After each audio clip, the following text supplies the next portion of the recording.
Sejam todos bem-vindos a mais uma atividade do nosso Instituto Histórico e Geográfico de Minas Gerais, que em 2020 celebra os 300 anos de criação da Capitania de Minas Gerais. As atividades são coordenadas pela professora Márcia Duarte dos Santos e por mim, Adalberto Andrade Mateus. Essas atividades vêm se desenvolvendo desde 2 de dezembro de 2019 e vão se encerrar em 2 de dezembro de 2020, num repertório amplo de assuntos relacionados à história de Minas Gerais, às trajetórias de instituições, personagens, tudo aquilo que nos ajuda aí a constituir o entendimento, né, sobre a história desse Estado. Então, agora eu passo a palavra para a nossa associada efetiva, a nossa coordenadora, professora Márcia Maria Duarte dos Santos. Obrigada, Adalberto. Eu quero cumprimentar os presentes, quero cumprimentar os associados do Instituto Histórico e Geográfico de Minas Gerais e todos aqueles que têm acompanhado a nossa programação, que são as pessoas que se interessam pela memória histórica, geográfica e a cultura de Minas Gerais. Como você bem disse, celebrar uma data histórica ou a criação da Capitania de Minas Gerais enseja assim, oportunidade de tratarmos muitos assuntos. E dentre esses assuntos, a gente pode colocar a questão da formação social, econômica, política e geográfica do território das Minas, e nesse contexto, nós não podemos deixar de refletir sobre a formação militar ou os corpos militares organizados para a nova capitania e a sua evolução. Então, para tratar dessa questão, nós temos o prazer de contar com a participação de 2 militares muito profícuos da Polícia Mineira. Trata-se, então, um dos nossos convidados, um associado do Instituto Histórico e Geográfico, o coronel e juiz Paulo Duarte Pereira, que se dedicou por 30 anos à Polícia Militar, à corporação, cerca de 30 anos. Foi também, no final desse período, chefe do gabinete militar no governo de Tancredo Neves, e depois continuou contribuindo com a Polícia Militar, participando como juiz, ou na função de juiz, do Tribunal Militar. Bom, o outro convidado, nós temos a honra de receber também, é o major e professor Francis Albert Cota, que tem uma atuação também muito especial na Polícia Militar de Minas Gerais, mas uma atuação muito interessante como acadêmico, professor. Para apresentar o major e professor Francis Albert Cota, eu vou convidar, então, o coronel Paulo para fazer essa apresentação, inclusive do tema. Obrigada.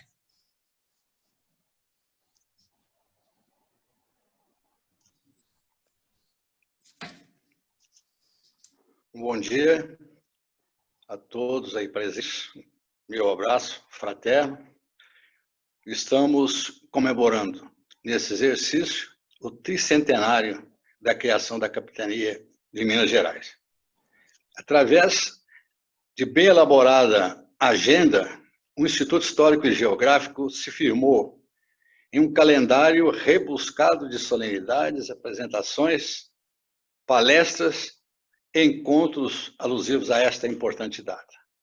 O presidente da Casa de João Pinheiro, Dr. Luiz Carlos Abrita, com indiscutível felicidade, criou a comissão do tricentenário, designando dentre seus integrantes para presidi-la a doutora Márcia Maria dos Santos, coadjuvada pelo jornalista Adalberto Andrade.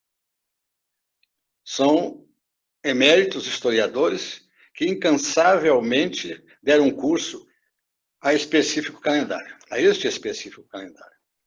Como marco inicial, há de se destacar a conferência de abertura das comemorações proferida pelo senador Antônio Anastasia, nosso confrade, que ficará nos anais do Instituto de Minas Gerais, com um magno realce. Outras atividades vêm se desenvolvendo com a participação efetiva dos nossos associados, de autoridades constituídas, da imprensa mineira e de entidades de relevo das Alterosas. Nessa sequência de eventos, quis a douta comissão prestar homenagem à Polícia Militar de Minas Gerais, instituição criada nos anos 700 e que tem seu acervo genético atrelado aos grandes feitos do povo de Minas Gerais.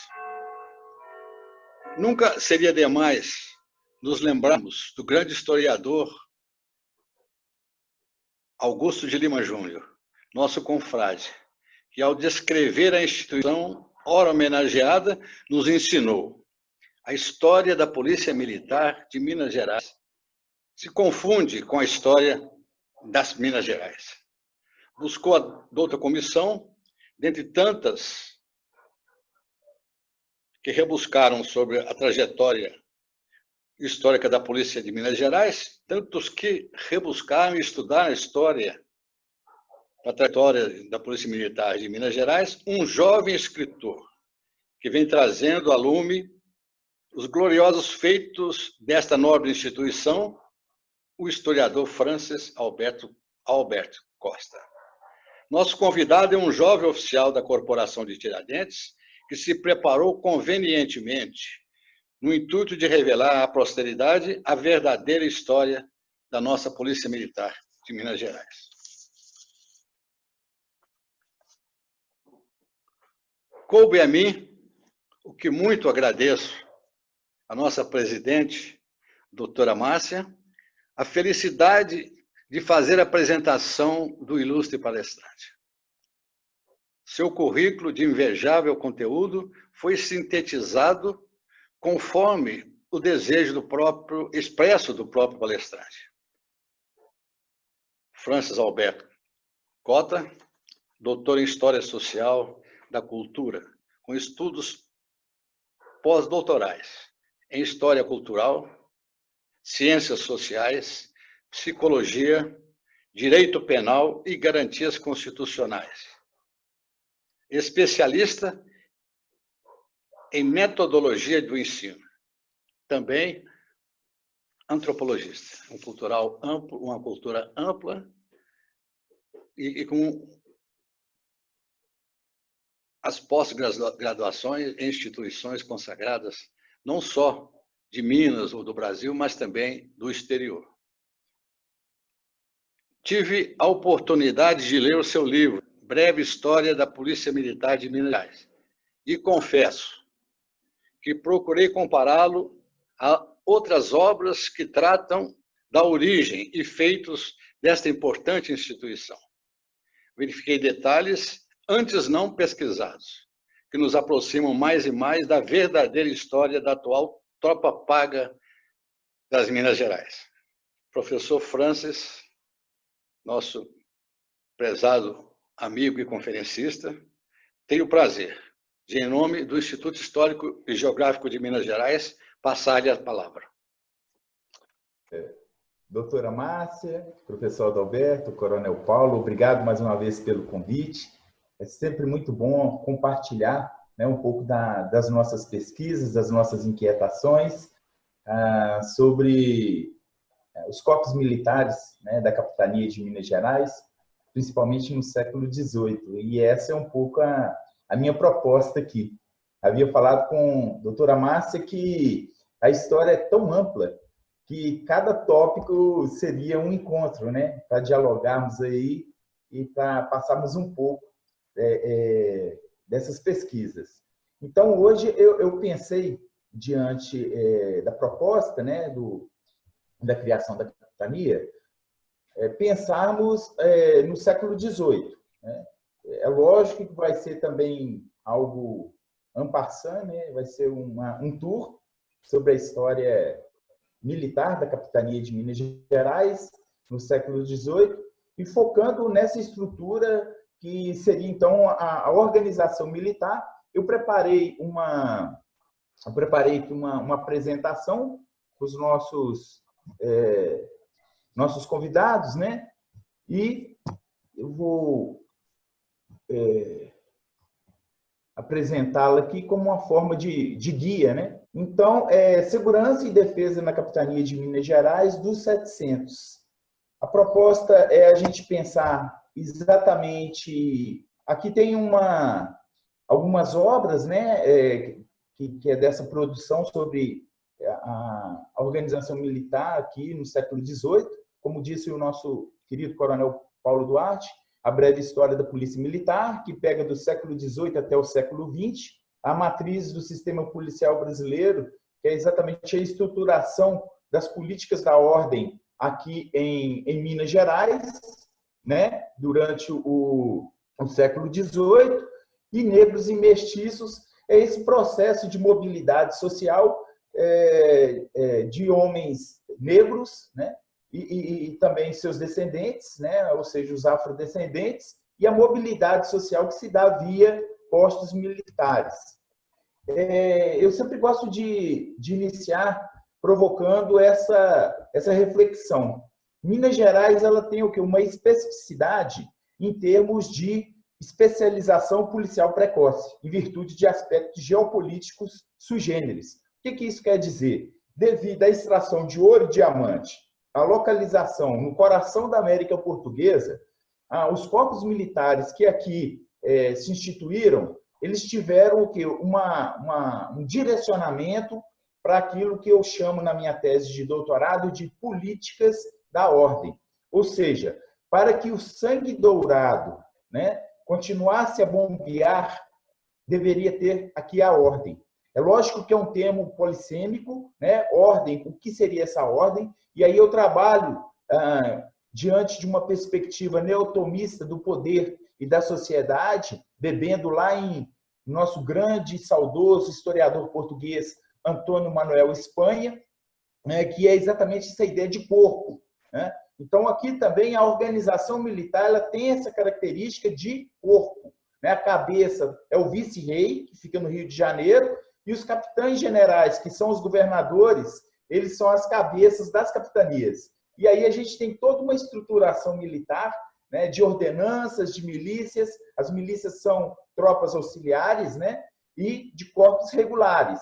Minas Gerais, então, ela tem essa especialização voltada para estratégias de vigilância e controle interno, né, diante de um processo de urbanização muito grande, criação de vilas, e a gente tem muita resistência em termos de mobilizações para missões externas. Por quê? Porque se os militares são recrutados e enviados para o sul, por exemplo, para a questão da fronteira lá no sul, né, porque os espanhóis invadem a partir da década de 60 e 70, quando eles retornam, as roças estão arruinadas, a questão da extração se torna também deficiente, bem como o comércio interno. Então, sempre houve um processo muito grande de negociação e mediação entre os governadores, o vice-rei, em termos de enviar tropas para o sul. Mas enviamos, mas não com tanta intensidade como, por exemplo, São Paulo. São Paulo, assim, pagou um tributo de sangue tremendo, né? São Paulo, Rio de Janeiro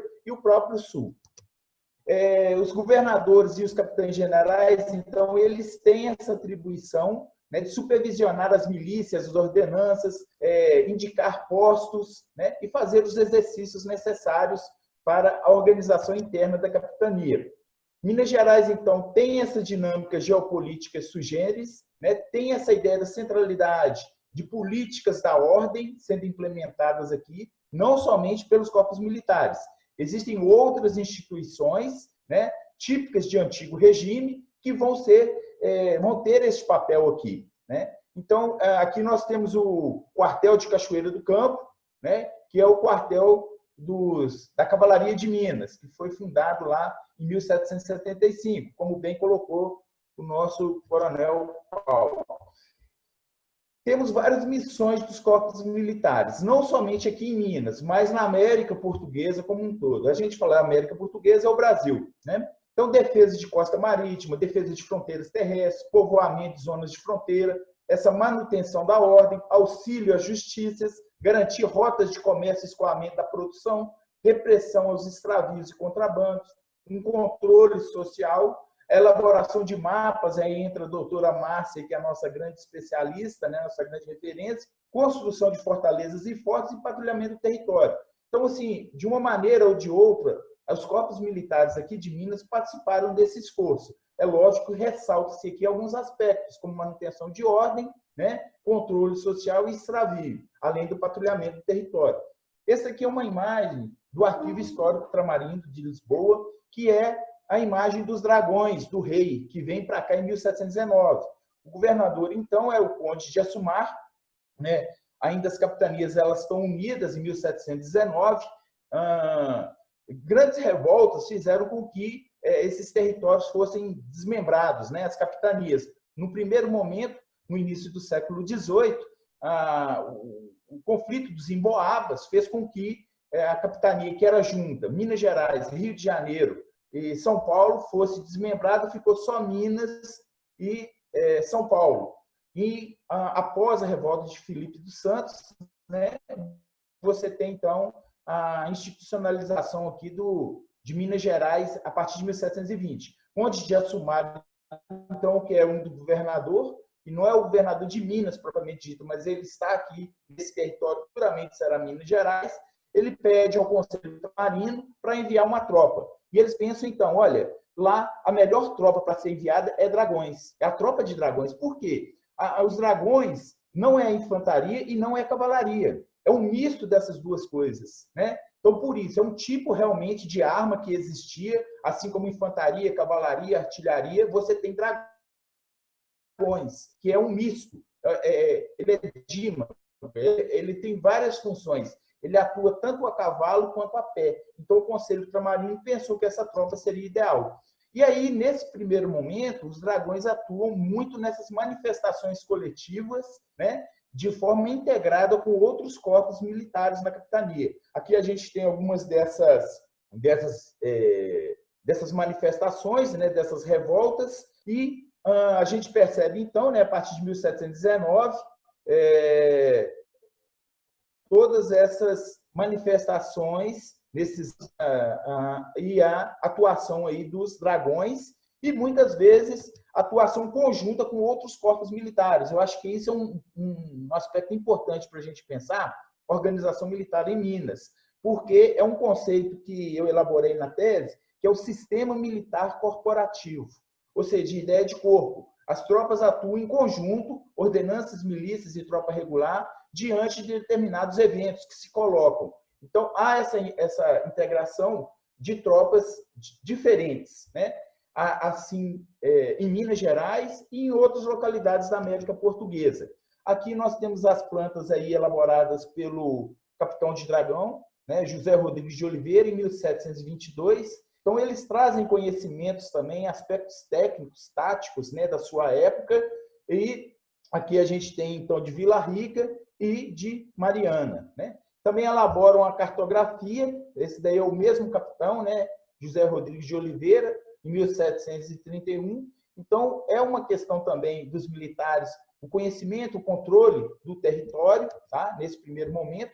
A nossa organização militar, ela é, vamos dizer, uma linguagem atual, né, para não sermos anacrônicos, ela é pluriétnica, então você tem oficiais brancos, pardos, né, e pretos libertos, né? O termo era preto mesmo, na época, né? Pretos libertos. Então, eram oficiais. Todos esses podem perceber que eles estão com as suas espadas. A espada é o símbolo da oficialidade, né? Então, são figurinos militares, né? Muito bem estudados por um historiador baiano que chama-se Antônio Wilson Barbosa, tem uma magnífica tese, Antônio Wilson de Souza, perdão, sobre os figurinos militares. Aqui são os praças, eles não estão com os seus... não têm espadas, né? Mas estão com as suas clavinas e etc. Por quê? Somente o oficial tinha a sua espada. E aí a gente vê também os corpos distintos, né? Então, um homem pardo, ele não era inserido em corpos de homens brancos, tampouco de homens pretos libertos, né? Então, existia essa separação. Aqui é um pouco essa organização, né? Devido ao tempo a gente não vai entrar muito nos detalhes, mas a gente tinha aqui vários tipos de corpos militares. A tropa regular e paga, os dragões eles vão atuar em Minas Gerais de 1719 até 1775. Nesse momento vai surgir o Regimento de Cavalaria de Minas, né? Organizado pelo coronel de infantaria do Campo Maior, Dom Antônio de Noronha, e nós tínhamos diversos corpos auxiliares de homens brancos, de pardos libertos, de pretos libertos, as ordenanças, né, que não são tropas auxiliares, também de pé e de cavalo, ou seja, não é infantaria, não é cavalaria. O termo correto é que de cavalo e de pé. Há muitas vezes uma confusão por parte de alguns pesquisadores que confundem as ordenanças com os corpos auxiliares. Existem aspectos aqui sociais envolvidos na alocação desses indivíduos diante desses corpos. É uma sociedade de antigo regime. Então, ela é extremamente hierarquizada, com valor de honra, distinção, aspectos muito interessantes que a gente tem que entender. Existem os pedestres e existem os homens do mato, de assaltos e entradas. Porque muitas vezes a historiografia tratou somente dos capitães do mato, mas na verdade existe toda uma estrutura, né? Professor Magno, uma negação da ordem escravista, grande referência para a gente, ele mostra exatamente isso no livro dele. Existia então o quê? Capitão Mor do mato, sargento Mor do mato, capitão do mato, cabo de esquadra do mato, soldado do mato. Existe toda uma estruturação também dos homens do mato, nesse sentido, né? Então, aqui é um pouco essa estrutura, como que eles vão funcionando, né, dentro de Minas Gerais, as estruturas hierárquicas que são diferentes e a atuação conjunta desses corpos. Interessante a gente perceber aqui que, em termos de ordenança, a gente tinha um capitão-mor que era responsável por diversas companhias, né? Então, José Alves Maciel, por exemplo, né, tinha lá 14 companhias de homens brancos, tinha 13 de pardos e tinha várias aqui de homens pretos, né? Tá, 4, só um exemplo aqui, né? E ele estava em Vila Rica. Então, nós tínhamos 31 companhias de ordenança seu comando, né? Então, a cavalaria, a infantaria, é muito complexa a organização. As pessoas muitas vezes não entendem a dimensão e é legal a gente entender o que essa organização nos seus próprios termos, né? Como funcionava isso no século XVIII? Que muitas vezes a gente joga um olhar para algo que não fazia sentido naquela época, né? Então, essa pluralidade, entender como é que isso se dá do ponto de vista social é interessante para a gente. Só para vocês terem ideia, só os homens pretos e pardos eles eram subdivididos em 4 tipos diferentes de corpos militares, né? Em ordenanças, em terços, os pedestres e os homens do mato. E a gente está falando aqui de tropas o quê? Irregulares, né? Aqui tem algumas missões desses homens pretos e pardos, né? Onde que eles atuavam. Olha só, esse quadro aqui ele é fantástico, porque 2 homens, né, mestres de campo, olha, 2 mestres de campo comandavam 3.000 homens. O regimento de cavalaria completo, lá no final do século XVIII, tinha 600 homens. E aqui a gente tem o quê? 3.000 homens comandados por 2 homens pardos. Então, isso é muito interessante, né? É uma história que merece ser contada. Os pedestres também têm uma especificidade, tá? Eles atuavam auxiliando os próprios homens do Regimento de Cavalaria de Minas, né? Isso aqui é uma tabela mostrando onde que os pedestres estão em Minas Gerais. É uma tropa muito pequena, selecionada, que atua primeiramente com os dragões e depois com o Regimento de Cavalaria. E aí nós chegamos aqui em 1775, né? Aqui é o Regimento de Cavalaria de Minas, né? Criado em virtude da Carta Régia de 24 de janeiro de 1775. Então foi essa carta que autorizou a criação do regimento. E aí vários militares das antigas companhias de dragões eles foram incorporados ao Regimento de Cavalaria, né? As pessoas pensam que elas foram dissolvidas e que todos os praças e oficiais foram reformados, né? quando a gente analisa a documentação, a gente percebe que eles foram incorporados, né? Inclusive, tem no meu livro sobre essa questão das fontes primárias. Essa carta régia, de 9 de junho de 1775, foi um erro de transcrição paleográfica.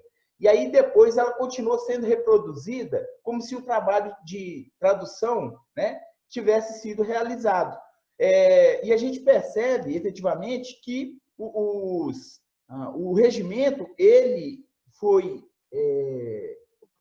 institucionalizado, de fato, né, começou a funcionar, de fato, em 1º de julho de 1775. Então, esse documento aí, ele mostra para a gente, juntamente com outros, né, que vão sendo citados por outros governadores posteriormente, que o regimento ele é instalado, de fato, em 1º de julho. A autorização para a criação é 24 de janeiro e a instalação é 1º de julho. Quando Dom Antônio de Noronha chega em Minas Gerais, ele manda uma carta para todos os capitães generais falando que era o rei e era servido criar um regimento e que esses indivíduos formassem às suas custas as companhias. Então, aqui, quando a gente fala pela lei e pela grei, é o que? É a determinação real, mas a participação daqueles que já estavam em Minas Gerais, muitas vezes já pertencendo a outros corpos auxiliares. Quando a gente vai fazendo a análise da biografia, da procedência de cada um desses oficiais, a gente percebe que aqui tem dragão, que tem corpo auxiliar, aqui tem comerciante, que tem proprietário de terras. Então, foram eles que montaram um regimento de cavalaria. Isso aqui é muito interessante. E aqui a gente tem um alferes, né? Joaquim José da Silva Xavier, o Tiradentes, na 6ª companhia, sentando praça aqui em 1º de dezembro. Por quê? Antes, ele servia lá na Guarda dos Vice-Reis, no Rio de Janeiro, juntamente com quem? Com o tenente-coronel Francisco Paulo Freire de Andrade, que, por sua vez, era filho de quem? Do conde de Bobadela, que foi um capitão-general aqui de Minas Gerais. Interessante, ele sentou praça como cadete com 12 anos de idade. E ele atingiu o posto de tenente-coronel comandante do regimento com 23 anos de idade. 23 anos de idade, ele era o comandante do regimento de cavalaria, né? Então, aqui a gente percebe um pouco essa precedência, né? A procedência dos oficiais do regimento de cavalaria, né? Aí desconstrói também uma outra ideia de uma historiografia anterior que diz que Dom Antônio de Noronha trouxe consigo toda a oficialidade. Não. A única pessoa que veio com o Dom Antônio de Noronha foi o sargento-mor, ou o major, né, São Martinho, que ele era responsável por implementar aqui a disciplina militar, a instrução e a educação da reforma militar do Conde de Lippe, lá, né, de 1763. Então, isso é muito interessante para a gente entender a formação do regimento de cavalaria. Essas imagens, elas são fantásticas, são pinturas a óleo, né, que existiam lá no quartel de Cachoeira do Campo, no momento que o quartel estava abandonado, isso no século XIX, né? Século XIX. Esse quartel, a gente precisa pensar um pouquinho mais sobre ele em termos de uso, né? Dentro da perspectiva histórica e da memória, né? A Adalberto aí é uma missão para a Adalberto aí, para a gente pensar juntos. Então, isso aqui, olha, é muito interessante porque mostra como que o regimento de cavalaria está sendo organizado no território, né? Então, a gente tem o quê? Comandâncias, tá vendo? Essa estrutura aqui mostra as comarcas, as guardas, registros e patrulhas que existiam na capitania de Minas e as comandâncias. Então, as comandâncias, elas são responsáveis por um conjunto de guardas, registros, né, patrulhas.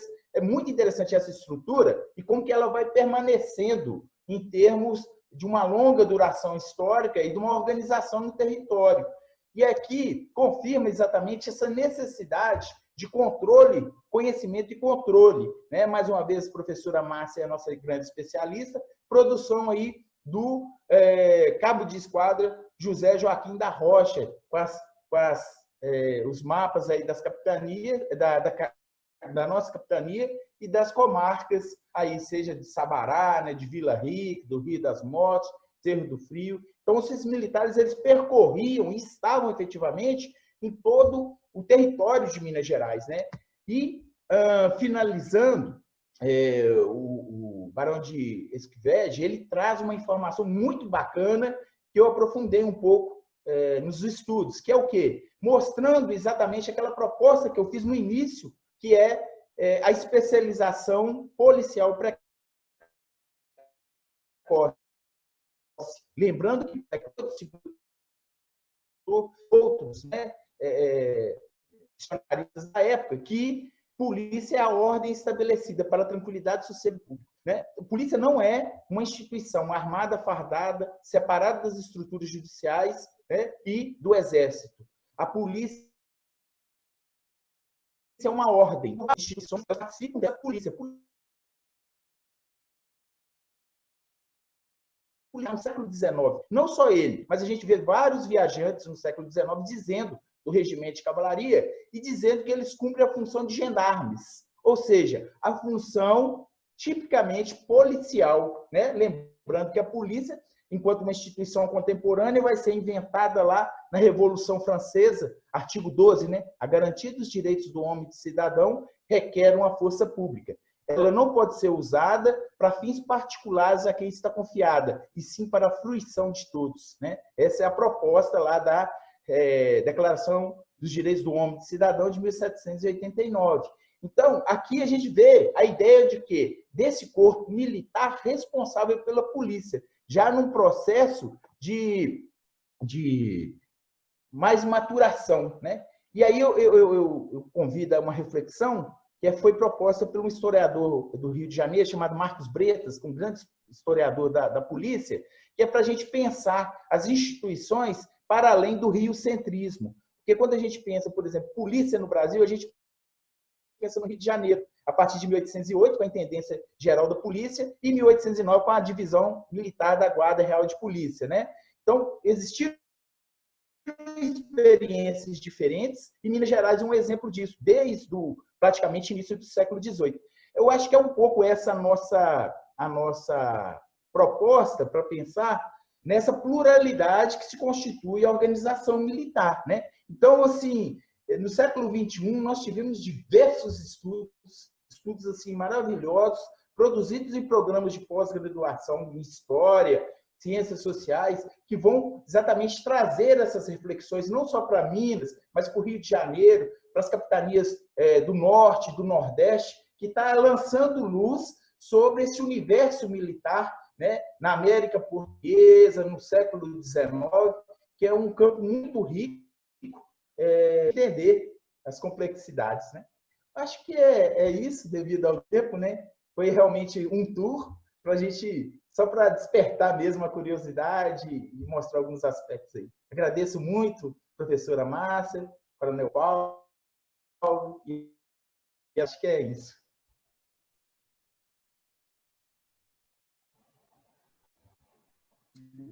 Franz, foi mais do que um tour, quer dizer, você trouxe um mundo de questões muito instigantes.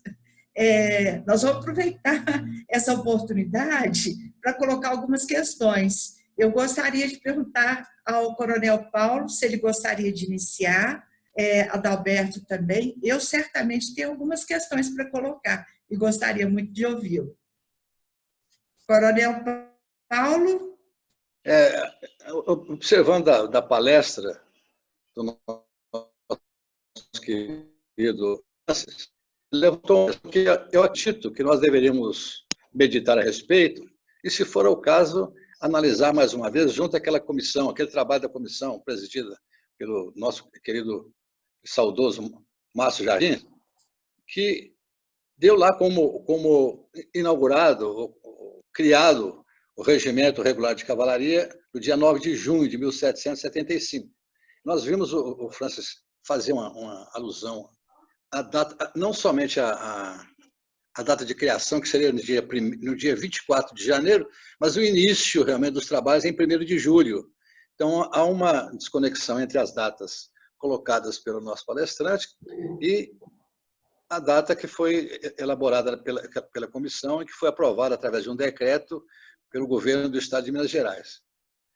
Eu não sei se ele gostaria de falar sobre isso, Mas eu penso que nós deveríamos meditar e trabalharmos em cima disso para fixar a data correta. Se seria no dia 24 de janeiro, 1º de julho ou 9 de junho, como afirmou também o historiador Augusto de Lima Júnior. Eu deixo essa questão para que ele possa se manifestar, se assim achar conveniente. Posso falar? Ok? Opa, obrigado, viu, coronel? Muito obrigado pelas palavras. Os cenários que a gente discutiu desde a elaboração da tese foi defendido em 2004, que é exatamente a gente pensar na data, efetivamente, de criação e de instalação do regimento de cavalaria, que seria a data, então, da célula máter da Polícia Militar. E, na verdade, tudo iniciou com o saudoso também, né, Augusto de Lima Júnior, neste livro aqui, uma obra raríssima, né, que é a Crônica Militar, escrita em 1960. Antes ele já falava disso, né, em outro livro dele, que é esse daqui também, uma obra raríssima, né, a Capitania de Minas Gerais, que é de 1948. Então, aqui ele retoma com maior detalhamento, né, na Crônica Militar. E aqui ele lança a data, efetivamente, de 9 de junho. Então, como o meu trabalho ele foi focado na parte de doutoramento em História, eu tive que rever as fontes primárias.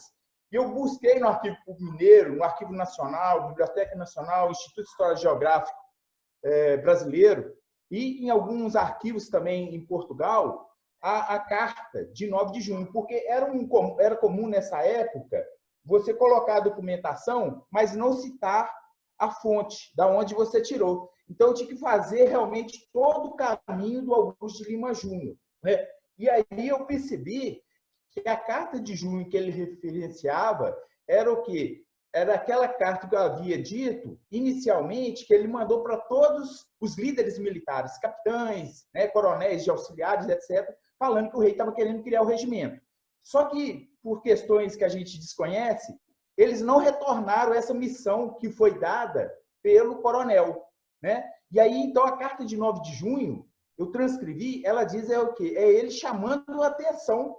Ele chama a atenção e fala assim, olha, vocês têm que cumprir aquilo que eu determinei, porque eu sou o capitão-general, eu sou o coronel, o comandante de toda essa organização militar, tropas auxiliares, ordenanças e etc. Então, vocês me enviem a distância, aí ele fala assim, a distância de cada um dos seus regimentos até aqui, Ouro Preto, porque se precisar eu mando para o Rio de Janeiro, a quantidade e etc. A carta, então, esse documento diferenciado diz respeito a isso. Eu falei assim, então, quando é que esse regimento ele foi instalado efetivamente?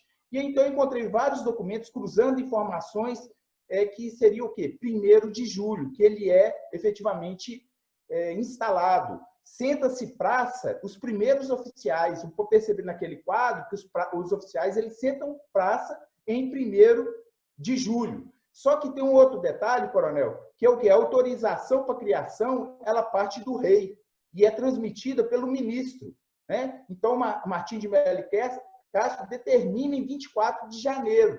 Esse aqui é onde saiu publicado o parecer do IHGD. Só que, na época, o que os pareceristas disseram, né? Eles foram na fonte Augusto de Lima Júnior, uma fonte secundária, e todos os outros historiadores, Paulo René de Andrade, Geraldo Tipo da Silveira, Anatólio Alves de Assis, nosso finado Demarco Filho, todos eles pensaram que o serviço de transcrição já estava feito, né? E naquela época, o próprio Augusto de Lima Júnior, ele diz logo no prefácio, né?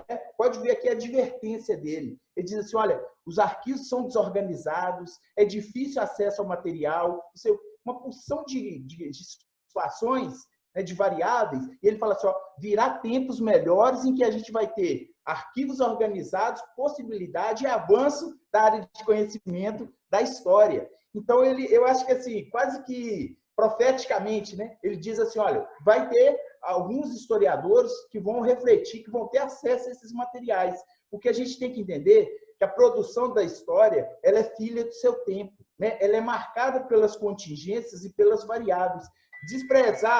Desprezar desprezar o trabalho que Augusto de Lima Júnior fez é uma loucura. A produção que ele fez, a contribuição dele para a história militar e para tudo isso é algo que não se pode nem pensar.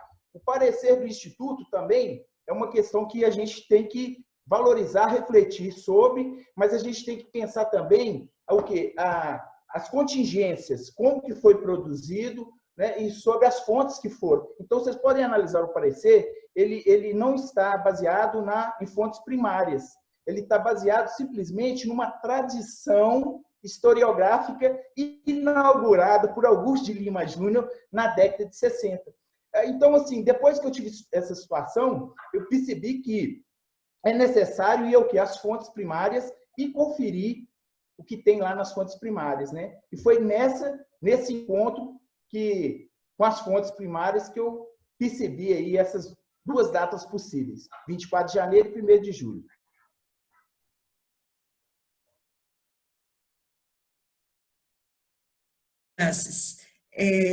Queria, antes de mais nada, agradecer pela belíssima exposição e aproveitar a oportunidade, quer dizer, agradecer mais uma vez e aproveitar a oportunidade para colocar algumas questões. Não posso dizer que me surpreendeu, mas me chama sempre muita atenção o fato de que a questão da segurança, quer dizer, todas aquelas funções que os dragões e depois quer dizer, não eram só os dragões, os corpos militares, né, na colônia tinham que exercer, quer dizer, uma parte considerável dessas funções ficavam sob a responsabilidade e, inclusive, de financiamento dos lus brasileiros, quer dizer, não era da coroa. Depois eu queria que você esclarecesse um pouco mais. E parece que é uma fatia, vamos dizer, uma porção muito grande dessa responsabilidade, né? Então, além disso, eu vou colocar duas outras questões que aí fica no bloco, né? Bom, isso mesmo com a criação da tropa regular continua, quer dizer, isso não é só uma questão que foi muito explorada na vigência antes da criação exatamente desses corpos, né, regulares. Depois, a outra questão que eu queria colocar, quando, quer dizer, nas outras colônias portuguesas, essa organização também era semelhante, eles transferem para cá? E, por fim, eu gostaria de fazer, antes de você responder, um comentário a respeito dessa função que os militares tinham aqui na América Portuguesa e em outros lugares, né, que foram colonizados por Portugal, que é a função relacionada à produção cartográfica. Isso fazia parte, né? Muitas vezes, os governadores contavam com alguém que tinha uma especialização, um engenheiro geógrafo, engenheiro cartógrafo, né? Se bem que eles não usavam essa palavra, um engenheiro geógrafo de modo geral, mas nem sempre eles contavam. De modo geral, existe uma produção muito grande num período que é anterior à produção, que a gente encontra a produção do Rocha. O Rocha, ele, nos mapas assinados dele, que nós encontramos na Biblioteca Nacional e outros, inclusive correspondente àquele conjunto que você mostrou, eles estão ligados ao governo de Noronha. Então, é um período que ele produz muito, logo depois ele entra para a reserva, mas ele ainda produz alguma coisa. Mas, quando ele chega ao Brasil no início dos anos 60, coincide também com a chegada do capitão-governador, do general-governador, que é o Luiz Diogo Lobo da Silva. E, nesse período, mais recentemente, nós temos verificado, com o desenvolvimento do Estado da Arte sobre a cartografia histórica, uma produção muito grande a respeito de territórios, do conjunto do território da capitania, um mapa, por exemplo, de 1767, que foi produzido a mando desse governador, embora não esteja assinalado essa incumbência, como a gente encontra em alguns mapas do Rocha, né? Mas, então, eu só queria chamar a atenção para essa produção do início do período, então, de 63 até 68, que coincide com a governança, né, do Luiz Diogo da Silva, que também foi muito rica, que começa a ser valorizada agora, né? E inclusive com aspectos assim de maior precisão do que aqueles que nós encontramos, por exemplo, na obra do Rocha, né? Mas era uma função muito importante, foi ótimo verificar que você enfatizou essa questão, né? Muita coisa se perdeu, infelizmente, mas ainda podemos encontrar, né, vestígios disso. Mas, desculpa, foi uma divagação, o importante são as questões que eu coloquei, que eu gostaria de ouvir respondê-las. Maravilha, as perguntas elas são excelentes, professora. Realmente, eu penso que, de acordo com a documentação que eu analisei, e com os estudos recentes, né, a gente fazendo aí uma revisão da literatura, estado da arte e da produção, que as tropas auxiliares irregulares, elas foram a base e efetivamente sustentavam essas ações. Por exemplo, em Minas Gerais, a senhora perguntou sobre o regimento de cavalaria, né? O regimento cheio, full, teria 600 praças, né? Entre sargentos, soldados, oficiais. E eles eram espalhados por todo o território de Minas. Então, assim, quando você pulveriza 600 militares no território, né, nas guardas, no registro, nas patrulhas, assim, é insignificante do ponto de vista de uma estrutura de controle, né? Então, a organização militar, ela, sem as ordenanças e sem os corpos auxiliares, conhecido também como milícias a partir do século XIX, ela não teria os resultados que foram atingidos.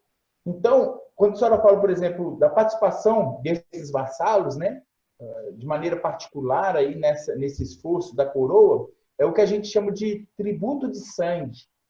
Né? Tem vários livros coevos do século XVIII e XIX, até o Fábio Faria Mendes, a tese de doutorado dele por 19 chama tributo de sangue, que era a obrigação que tinha o vassalo em prestar o serviço militar ao soberano.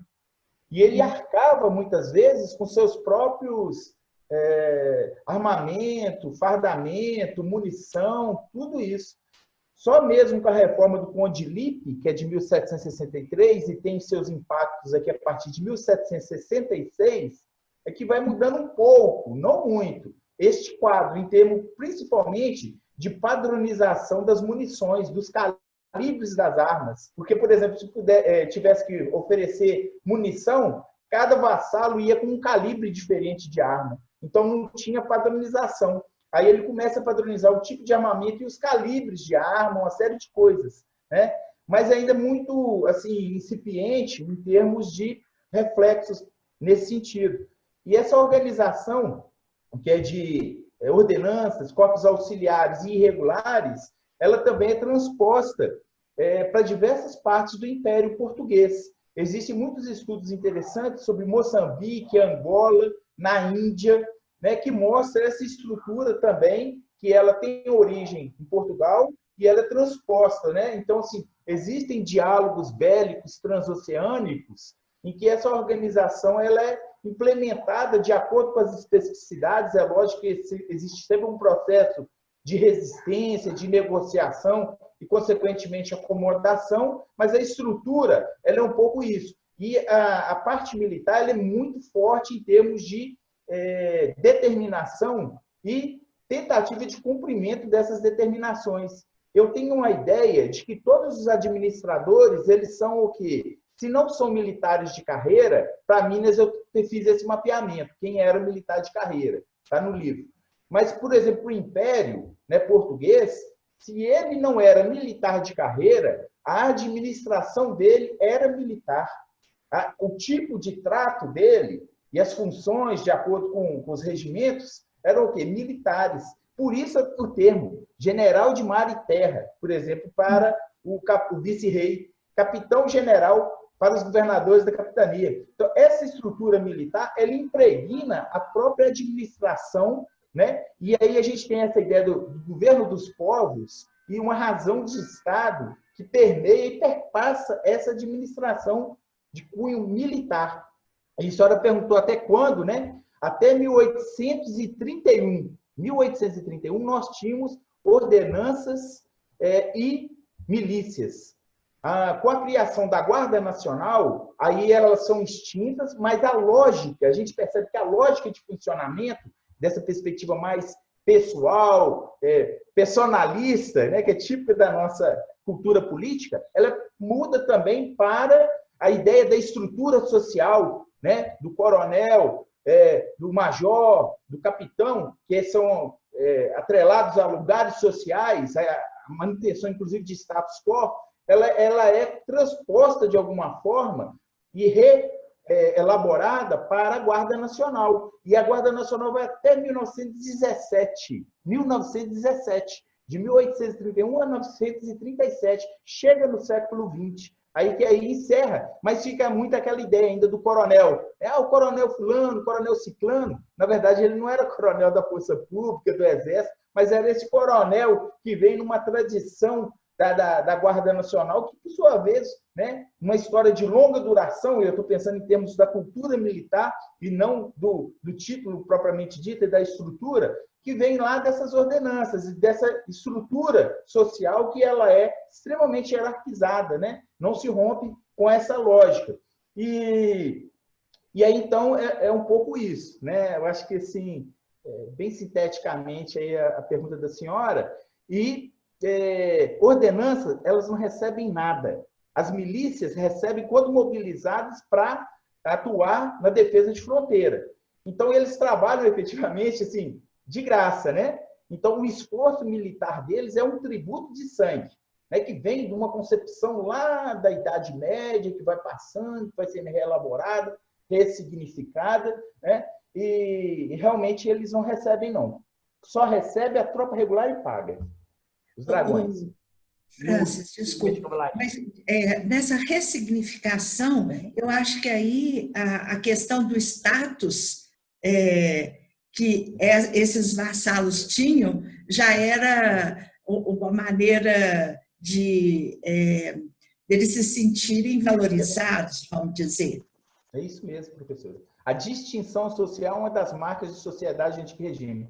Inclusive, é até uma proposta para pensar um antigo regime nos trópicos, né? Uma escola de pensamento, vamos dizer, da historiografia acerca do século XVIII, que pensa o antigo regime nos trópicos, né? Então, como que isso ocorre aqui? A história foi no ponto, né? Que é exatamente a vontade de distinção dentro dessa sociedade extremamente hierarquizada, marcada pela escravidão, né? E tudo. Aí, realmente, a senhora foi no ponto. É isso mesmo. Obrigada, Francis. Gostaria de conversar mais sobre outras questões, inclusive, que você coloca, mas eu tenho certeza que a Adalberto também tem uma questão para colocar. Tem também questões instigantes, né, para colocar. Obrigada. Francis, primeiramente eu queria agradecer a essa exposição tão clara e, de certa forma, também uma questão assim que ao tempo que nos apresenta esse panorama, né, nos apresenta esse panorama de uma história tão rica, também cria oportunidades, como a professora Márcia disse, de indagações que vão além dessa estrutura marcada, né, tipicamente marcada por uma burocracia de funcionamento e ligada, no caso, à coroa, né, durante algum tempo dessa trajetória desses corpos militares ligados à coroa, o que eu acredito que aumentou a dificuldade para você chegar nas fontes documentais, né? Uma vez que elas não estão sediadas na corporação que existe como herança daquela unidade anterior. Agora, eu fico percebendo também que outra dificuldade que nós temos é da existência, da materialidade dessa história desses corpos militares por suas unidades, que, como a gente sabe pelo estudo da história, são muitos pontos militares que desapareceram. O próprio quartel que você apresentou na exposição, ele já é uma utilização do espaço do antigo quartel, mas não é fisicamente aquela unidade, né, do século XVIII. E, assim, os registros que nós tínhamos aí no território das Minas, que muitos deles não existem mais, nós não temos referências. Eu queria, assim, você como pesquisador, como que você pode analisar essa questão de uma unidade burocrática ao longo da história, aí, com a história demarcada, mas também assim com esses lapsos, tanto no espaço quanto também na questão documental, né? Isso aí eu acho assim que é um ponto de contradição, né? Ao longo aí desses quase 300 anos desses corpos militares atuando aí, né? Alberto, muito obrigado pela pergunta e as colocações. Essa questão da cultura material, dos elementos materiais da cultura, como diz o nosso querido professor José Milton, né, é fundamental. E eu não sei por que a gente vai nos arquivos e nos museus, por exemplo, da Europa, lá de Portugal, o Museu do Exército, cara, tem coisas lá medievais, né, preservadas. E para a gente aqui, cara, a documentação vai se perdendo.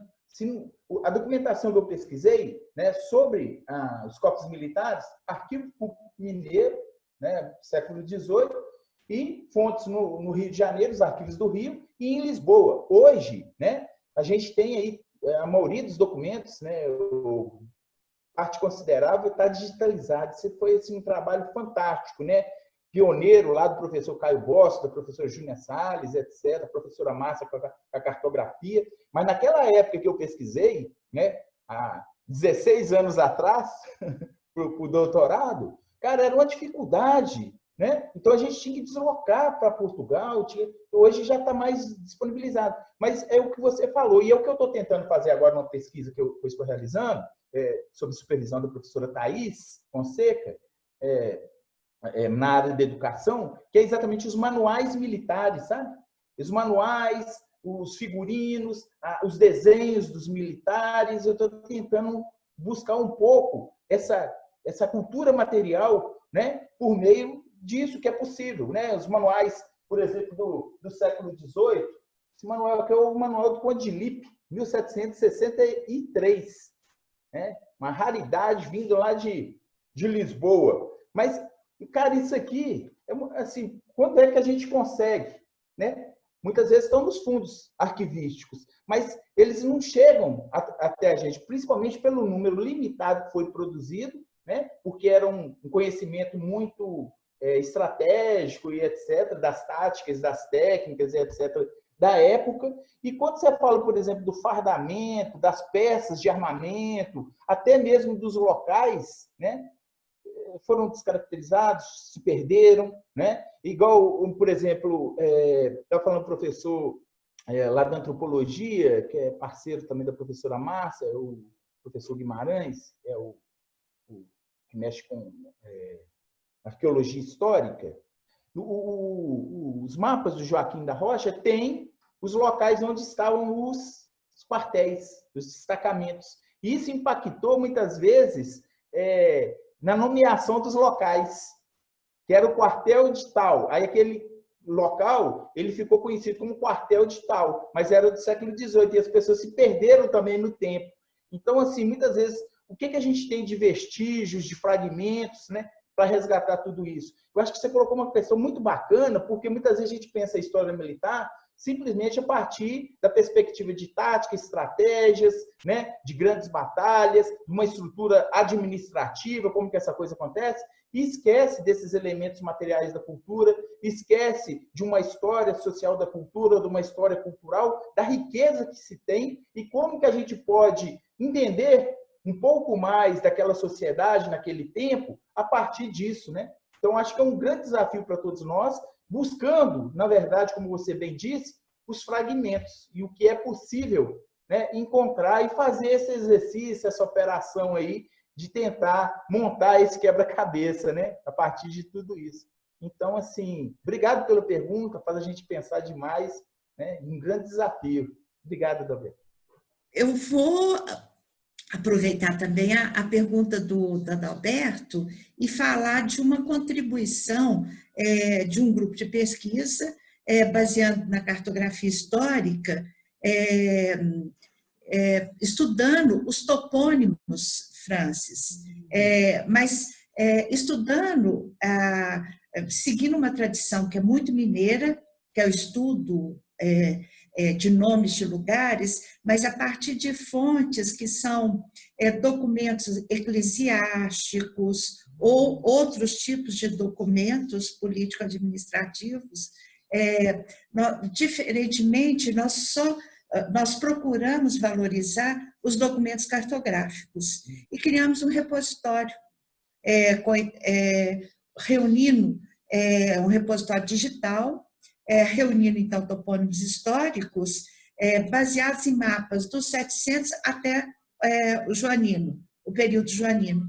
Então, do período colonial, dos 700 ao período joanino. Bom, nós só trabalhamos com duas escalas geográficas, a capitania de Minas e as comarcas.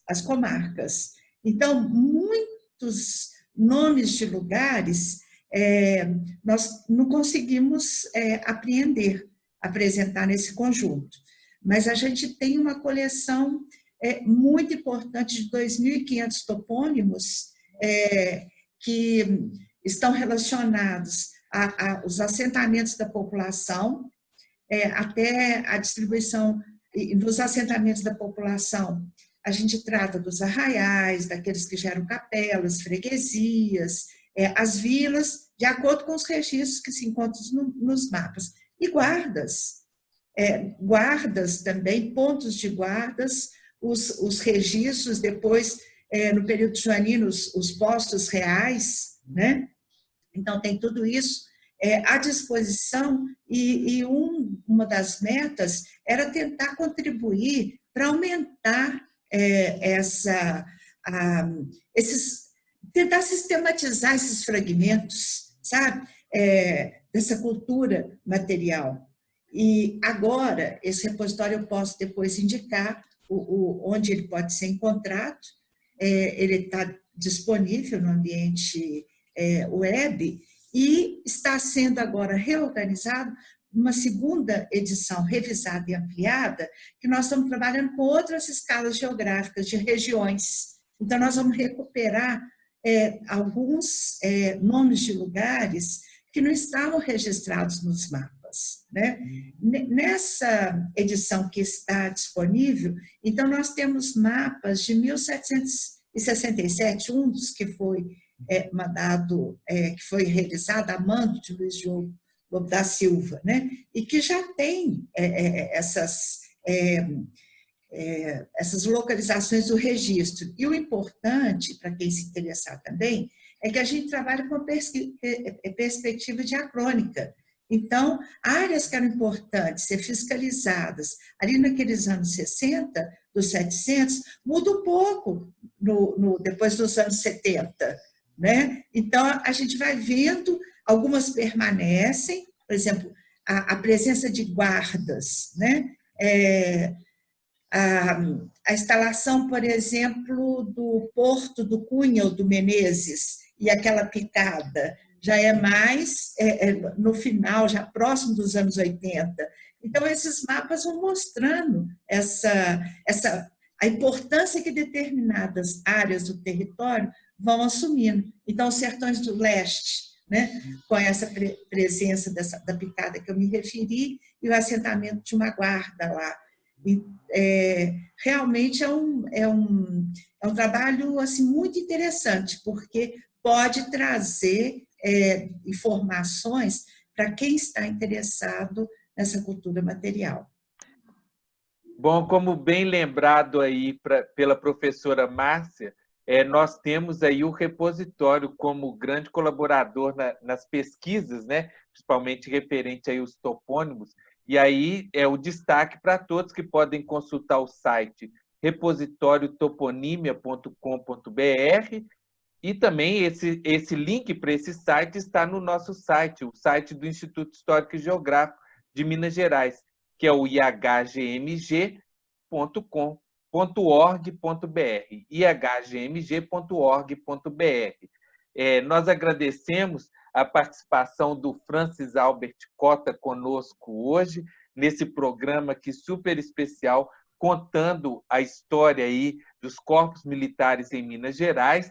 Importante fonte de pesquisa é o trabalho do Francis, e lembrando que todos podem acompanhar as atividades virtuais do Instituto Histórico e Geográfico de Minas Gerais no canal IHGMG Virtual no YouTube. E nós também estamos no Instagram, com a página IHGMG Oficial, e no Facebook, com o nosso endereço, que é o nosso nome, né? Instituto Histórico e Geográfico de Minas Gerais. Muito obrigado pela atenção de todos e fiquem sempre atentos à nossa programação. Um abraço e estejam acompanhando a nossa programação, principalmente nesse ano em que celebramos o tricentenário da criação da Capitania de Minas Gerais.